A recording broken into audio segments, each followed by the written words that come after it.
My stepsister tormented me for years and wrecked my engagement party. I banned her from my wedding. I, 29, have been dealing with ongoing issues with my stepsister Roberta, 31F, for years now, but things really came to a head at my recent engagement party. To give you some context, I've known Roberta since I was 12 when my dad married her mom. My parents had divorced when I was 8, and those 4 years were just me and my dad against the world. We were incredibly close, and I felt like I could tell him anything. Then he met Roberta, Roberta's mom, and everything changed. From the beginning, Roberta and I never really got along. She was always the golden child in our blended family, while I felt like I was constantly walking on eggshells. I remember the first time I met Roberta, it was at a dinner where our parents announced their engagement. Roberta spent the entire meal sulking and making snide comments. When I tried to make conversation, she just glared at me and said, "Don't think you're going to be my brother. I don't need one." I was hurt, but I tried to brush it off, thinking she just needed time to adjust. Growing up, Roberta would frequently borrow my things without asking and return them damaged or not at all. I had this beautiful watch that my mom had given me before she moved away for work. One day, I came home from school to find Roberta had taken it to impress a boy she liked. When she finally returned it, the band was cracked and the face was scratched. I was devastated, but when I complained to our parents, they brushed it off as siblings sharing or told me I needed to be more understanding since Roberta was having a hard time adjusting to the new family dynamic.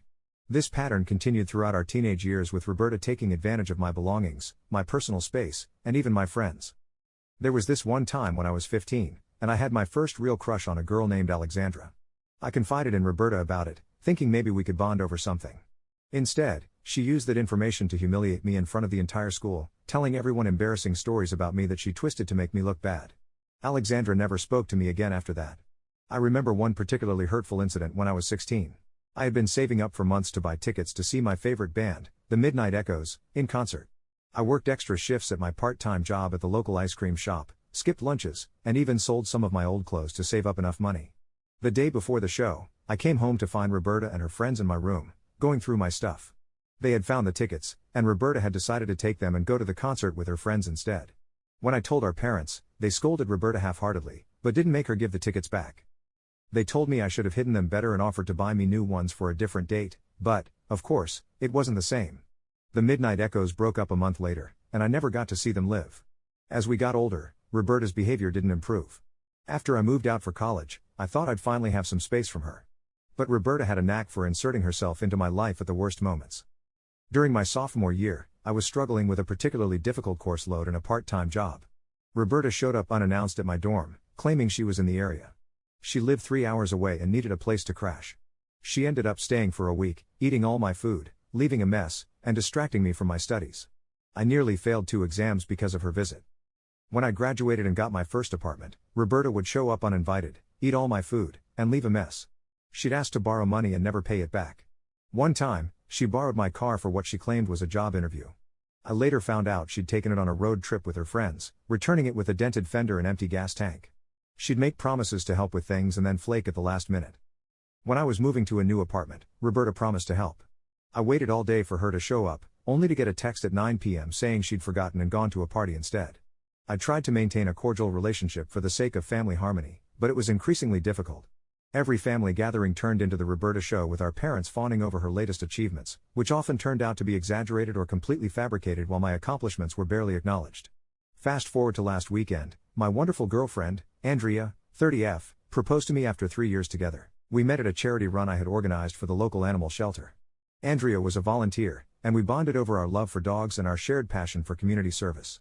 She's been my rock, supporting me through tough times at work and always being there to listen when family issues got me down. When she proposed during a surprise picnic in the park where we first met, I was overjoyed. We decided to have an engagement party to celebrate with our closest friends and family. I spent weeks planning every detail, from the menu, which included dishes representing significant moments in our relationship, to the decorations featuring photos from our 3 years together. I explicitly told my parents that I didn't want Roberta there given our history. I explained that I wanted one special day that wasn't overshadowed by Roberta's antics. They pleaded with me to reconsider, saying she changed and deserved another chance. My dad guilt-tripped me, saying she's your sister, and family should be there for these moments. Against my better judgment, I reluctantly agreed, hoping that maybe, just maybe, Roberta had matured. The party started off well. Our friends and family remingling, everyone was congratulating us, and the atmosphere was joyful. Andrea's parents, who had flown in from out of state, were chatting happily with my dad and stepmom. My best friend from college, Samuel, had surprised me by flying in for the event. Everything was perfect. Then Roberta showed up, 3 hours late and clearly intoxicated. She stumbled in, spilling her drink on Samuel's shirt, and loudly demanded to know where the good booze was hidden. The special cocktails I had carefully planned, each named after a significant moment in our relationship, weren't strong enough for her. I tried to quietly ask her to leave, but she made a scene, shouting that I was being a stuck-up asshole and that she had every right to be there. She then proceeded to give an impromptu slurred speech about how Andrea was too good for me and how I'd always been the family disappointment. She brought up embarrassing stories from our childhood, twisting them to make me look bad. I could see Andrea's parents exchanging concerned glances, probably wondering what kind of family they were marrying into. The final straw came when Roberta, in her drunken state, knocked over the table with our engagement cake. The cake, which Andrea's mother had spent days making as a surprise for us, was ruined. It had been a beautiful 3-tiered creation, each layer representing a year of our relationship. Roberta just laughed it off, saying we could just order a pizza or something. I lost it. Years of pent-up frustration came pouring out. I yelled at Roberta, telling her she was no longer welcome in my life and that I was done trying to maintain a relationship with someone who clearly had no respect for me. I brought up all the times she'd hurt me, from the watch incident to the concert tickets to the countless times she'd taken advantage of my kindness. I told our parents that if they couldn't see how toxic Roberta's behavior was, then maybe I needed to distance myself from them too. Roberta was eventually escorted out by some of Andrea's friends, but the damage was done. The party was ruined, and I was left feeling embarrassed and hurt. Samuel spent the rest of the evening trying to comfort me while Andrea did her best to salvage the situation with our guests. Her parents were gracious, but I could tell they were shocked by what had transpired. In the days following the party, my parents have been calling and texting nonstop. They're begging me to forgive Roberta, saying she was just having a bad day and didn't mean what she said. They're insisting that cutting her out would destroy the family. My dad even said, "Your wedding won't be complete without your sister there." It's like they've completely forgotten about the scene she caused at the engagement party, let alone the years of torment I've endured. Andrea is furious and wants to ban Roberta from our wedding and all future family events. She says she can't stand to see me hurt like this anymore. I agree with her, but I'm worried about the fallout with my parents and the rest of the family. Some extended family members have been reaching out, urging me to reconcile with Roberta for the sake of family unity. I'm tired of being the one who always has to and forgive while Roberta faces no consequences for her actions. I feel like I'm at a crossroads. Do I once again give in to family pressure and let Roberta be part of my wedding day, risking another disaster? Or do I stand firm, potentially causing a rift in the family, but finally prioritizing my own well-being? Am I overreacting by wanting to cut Roberta out of my life? Should I give her yet another chance for the sake of family peace? Or is it time to stand my ground and prioritize my own well-being and my future with Andrea? Update 1. It's been about a month since the engagement party fiasco, and a lot has happened. First, I want to thank everyone for their supportive comments and advice. It really helped me gain perspective on the situation and gave me the courage to stand my ground. After taking some time to cool down and gather my thoughts, I decided to have a serious talk with my parents. I invited them over to my place without Roberta, making it clear that this was a conversation about my relationship with them, not about Roberta. I spent days preparing for this conversation, writing down key points I wanted to address and practicing what I wanted to say. When they arrived, I could tell they were apprehensive. My dad tried to immediately start talking about Roberta, but I firmly redirected the conversation. I laid everything out on the table. I told them about all the times Roberta had hurt me over the years, not just the recent incident. I brought up specific examples, the watch, the concert tickets, the car incident, and explained how each event had chipped away at my trust and self-esteem. I explained how their constant defense of her behavior had made me feel invalidated and unimportant in the family. I told them about the times I had achieved something I was proud of, like organizing that charity run where I met Andrea, only to have it overshadowed by Roberta's latest drama. I was honest about how their pressure to forgive Roberta was damaging our relationship, making me dread family gatherings and question my place in the family. To my surprise, my dad broke down in tears. He admitted that they had always known Roberta's behavior was problematic, but they were afraid of confronting it. Apparently, Roberta had struggled with substance abuse issues in her teens, something I hadn't known, and they were always walking on eggshells, afraid she'd relapse if they were too hard on her. My dad shared a story from when Roberta was 16. They had found drugs in her room and confronted her about it. Roberta had become so angry that she disappeared for 3 days.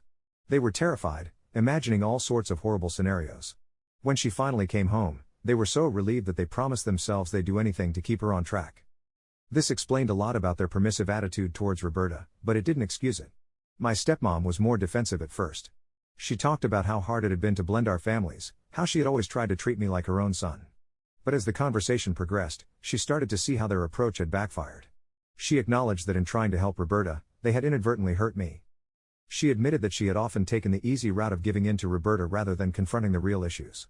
We talked for hours, bringing up old incidents and working through years of built-up resentment. I shared how I had always felt like an outsider in our blended family, how Roberta's constant put-downs had affected my self-esteem well into adulthood. My parents listened, really listened, perhaps for the first time in years. It was emotionally exhausting, but also cathartic. By the end of the conversation, my parents agreed that their handling of the situation had been wrong. They promised to stop pressuring me to forgive Roberta and to respect my decision to distance myself from her. My dad, through tears, told me he was proud of the strong man I had become and that he was sorry for not showing it more often. They also revealed that after the engagement party incident, they had finally confronted Roberta about her behavior. Apparently, she's agreed to enter a rehab program for her alcohol issues. While I'm glad she's getting help, I made it clear to my parents that this doesn't automatically fix our relationship. I told them I needed time and space and that any potential reconciliation would be on my terms, not theirs. We also talked about the wedding. I stood firm on my decision not to invite Roberta, and to my relief, my parents didn't push back. They agreed that after her behavior at the engagement party, it would be best for her not to attend. My dad did ask if they could possibly do a small separate celebration with Roberta after the wedding, which I said I'd consider depending on Roberta's progress and behavior. As for Andrea, she's been incredibly supportive through all of this. She stood by my decision to talk to my parents alone, understanding that I needed to address these long-standing family issues. When I told her about the outcome of the conversation, she was cautiously optimistic, but reminded me that actions speak louder than words. We've decided together that Roberta will not be invited to our wedding regardless of her progress in rehab. Andrea has been clear that her priority is my happiness and well-being, and she'll support whatever decisions I make regarding my family.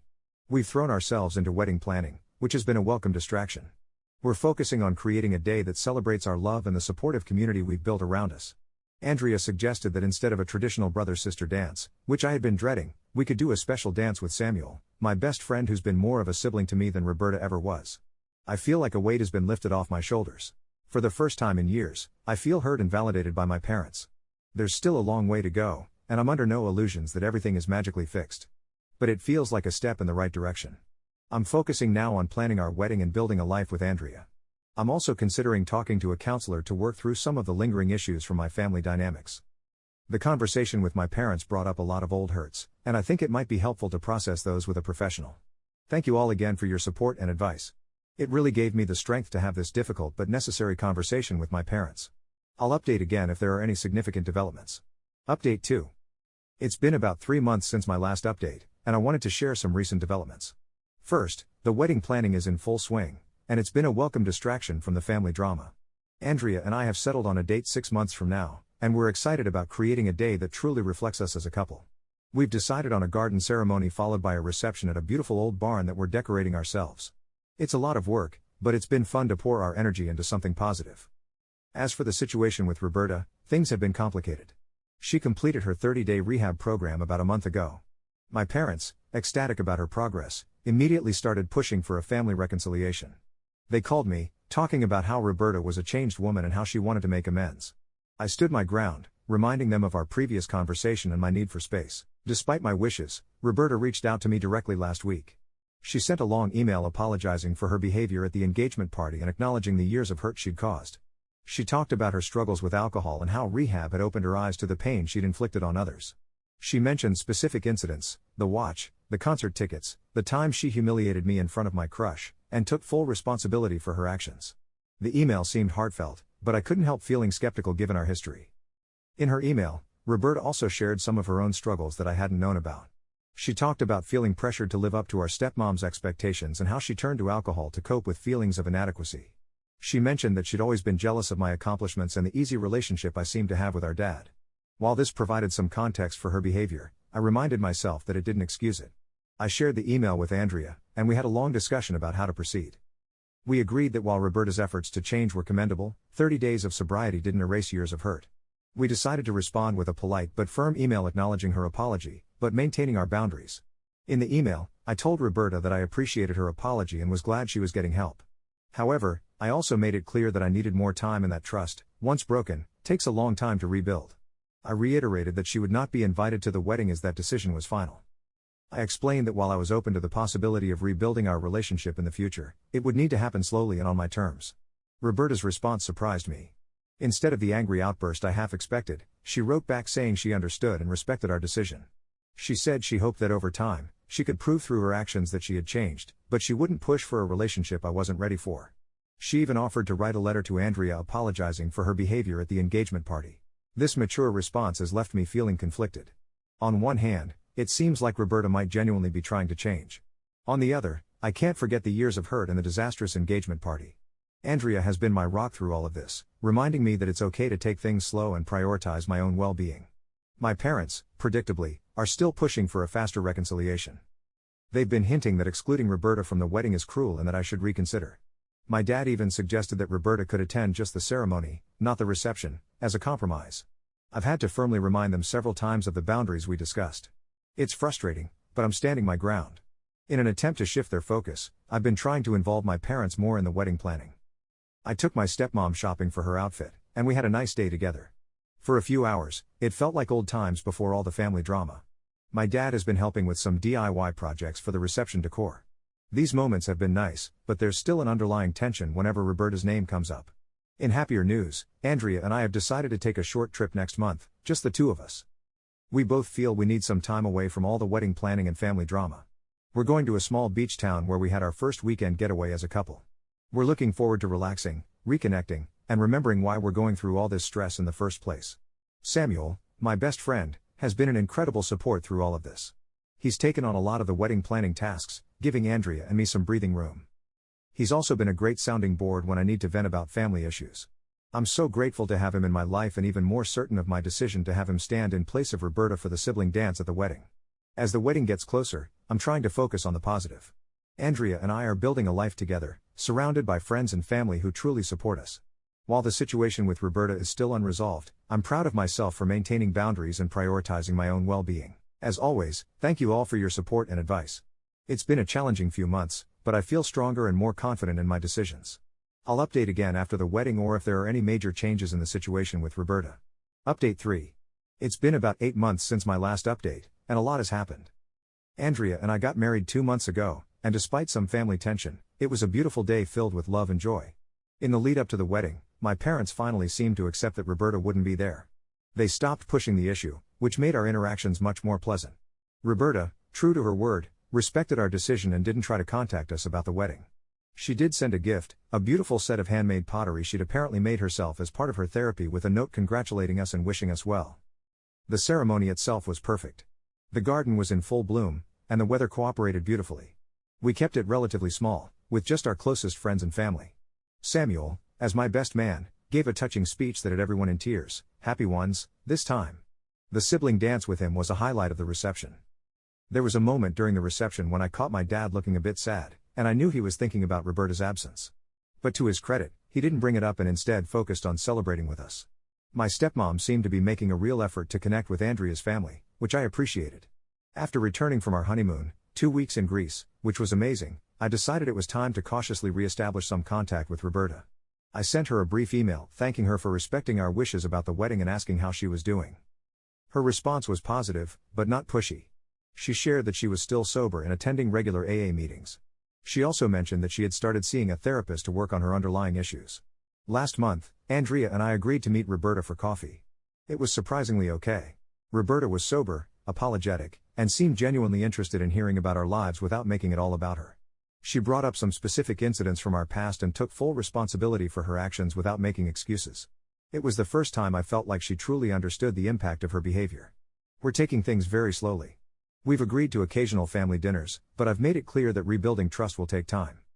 Roberta seems to understand and respect this. She's been consistent in her sobriety and has even started volunteering at a local youth center, which has given her a new sense of purpose. My parents are overjoyed that we're making an effort to reconnect, but I've had to remind them several times not to push too hard. They're learning to respect our boundaries, though it's clearly a struggle for them sometimes. We've had a few family dinners together, and while they've been a bit awkward, they've also been civil and even pleasant at times. Andrea has been incredibly supportive through all of this. She's cautiously optimistic about Roberta's changes, but reminds me that it's okay if I need to step back at any point. We're focusing on our life together, settling into our new home, and even starting to talk about future plans for children. I'm cautiously optimistic about the future of my relationship with Roberta, but I'm also proud of myself for maintaining boundaries and prioritizing my own well-being in my marriage. It's been a long, complicated journey, but I feel like I've grown a lot through this experience. Thank you all for your support throughout this whole process. Your advice and encouragement have been invaluable. While I don't think I'll need to post any more updates, know that your kindness has made a real difference in my life. Update 4. It's been 2 years since I last updated, and life has taken some unexpected turns. Andrea and I have settled into a comfortable rhythm in our marriage. We bought a small house in a quiet neighborhood last year, with a fenced backyard for our rescue dog, Cooper. Work has been challenging but fulfilling for both of us. Andrea was promoted to Director of Operations at her nonprofit, and I've started my own marketing consultancy, which has been growing steadily. As for Roberta, our relationship has evolved in ways I never expected. After our initial cautious reconciliation, we started meeting monthly for coffee. Those meetings gradually became more frequent and less awkward. About a year ago, Roberta celebrated her 18-month sobriety milestone. She invited me to attend the ceremony where she received her chip, and watching her accept it with genuine pride moved me more than I expected. The most significant change came when Roberta faced a serious health scare last winter. She discovered a lump in her breast that required surgery. When she called to tell me about it, I could hear the fear in her voice. Without hesitation, I offered to drive her to her pre-op appointments and surgery. Andrea fully supported my decision, even making homemade soup for Roberta's recovery. During one of those long waits at the hospital, Roberta and I had a conversation that finally felt like a breakthrough. She told me about her therapist's diagnosis of childhood trauma and abandonment issues stemming from her biological father's desertion when she was 6. She described how she'd always viewed me as a threat to her relationship with her mother, fearing that her mom would love me more than her. It didn't excuse her behavior, but it helped me understand it. The surgery was successful, the lump was benign, but the experience changed something between us. There's a vulnerability to sitting in a hospital waiting room together that strips away pretenses. When the doctor finally came out to tell us everything went well, we both broke down in relief. I realized then that despite everything, I did care about my stepsister. My relationship with my parents has also improved. They've respected our boundaries with Roberta and have worked to rebuild trust with me. My dad and I now have a weekly hiking ritual where we explore local trails, just the two of us. These hikes have become sacred time for reconnecting. My stepmom has made efforts to show interest in my business, even referring several clients my way. The most unexpected development in our lives has been Andrea's pregnancy. After a year of trying, we're expecting twins in the fall. When we announced the news at a family dinner, which Roberta attended, everyone was overjoyed. Roberta surprised us with hand-knitted baby blankets several weeks later, having apparently taken up knitting in her recovery program. We recently faced a decision about godparents for the twins. After much discussion, Andrea and I decided to ask Samuel to be godfather to one baby and, in what would have been unthinkable 3 years ago, Roberta to be godmother to the other. When we asked her, Roberta was speechless, then tearful. She promised to be the best godmother possible, and I believe she means it. Not everything has been smooth, of course. Roberta had a brief relapse about 9 months ago after losing her job during company layoffs. She immediately called her sponsor, attended an emergency meeting, and got back on track within days. What impressed me most was her honesty. She called me herself to tell me what happened rather than hiding it. The old Roberta would have lied or disappeared. We've also had some tense moments over holiday planning and family traditions. Last Christmas, Roberta got defensive when we chose to spend Christmas Eve with Andrea's family instead of attending our parents' usual gathering. She sent a passive-aggressive text that triggered old feelings, but instead of escalating, we had a phone call where we both practiced the communication skills we learned in therapy. We reached a compromise involving Christmas brunch at our house that satisfied everyone. As the twins' arrival approaches, I've been reflecting on family, forgiveness, and the capacity for change. I never imagined Roberta could become someone I genuinely enjoy spending time with. I never thought I'd trust her enough to make her a godparent to my child. Yet here we are. What I've learned through this journey is that real change is possible, but it requires genuine effort, professional help, accountability, and most importantly, time. Roberta didn't transform overnight. It took years of sobriety, therapy, making amends, respecting boundaries, and consistently showing up differently. There were setbacks and moments of doubt, but the overall trajectory has been positive. I've also learned that forgiveness doesn't mean forgetting or erasing consequences. It means choosing to release the bitterness while maintaining healthy boundaries. Roberta knows there are still certain lines she can't cross. She understands that trust is something to be earned back gradually, not demanded or expected. As I prepare for fatherhood, I think about the kind of family I want to create for my children. I want them to grow up understanding that people are complex, that relationships require work, and that second chances are possible when matched with genuine change. I want them to know their Aunt Roberta's full story, not to villainize her, but to understand that people can overcome their worst behaviors and choices. Andrea has been my steadfast partner through all of this. Her wisdom and compassion have guided me when my own judgment was clouded by past hurts. She's maintained appropriate skepticism about Roberta's changes while remaining open to the possibility of reconciliation. She's respected my decisions without pressuring me either way. Last week, Roberta helped us set up the nursery. As we assembled cribs and arranged stuffed animals, I watched her carefully placing tiny clothes in drawers with such tenderness. I caught myself thinking about how far we've come from that disastrous engagement party.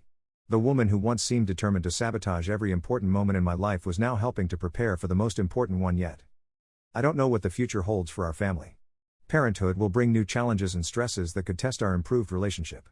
But I'm cautiously optimistic that the foundation we've built over the past few years is strong enough to weather whatever comes next. To anyone facing similar family conflicts, I won't offer platitudes about time healing all wounds or blood being thicker than water. Some relationships can't and shouldn't be salvaged. But I will say this, when there is genuine change, accountability, professional help, and consistent effort, reconciliation becomes possible. Not guaranteed, not obligatory, but possible. And sometimes, that possibility can lead to something more meaningful than you ever imagined.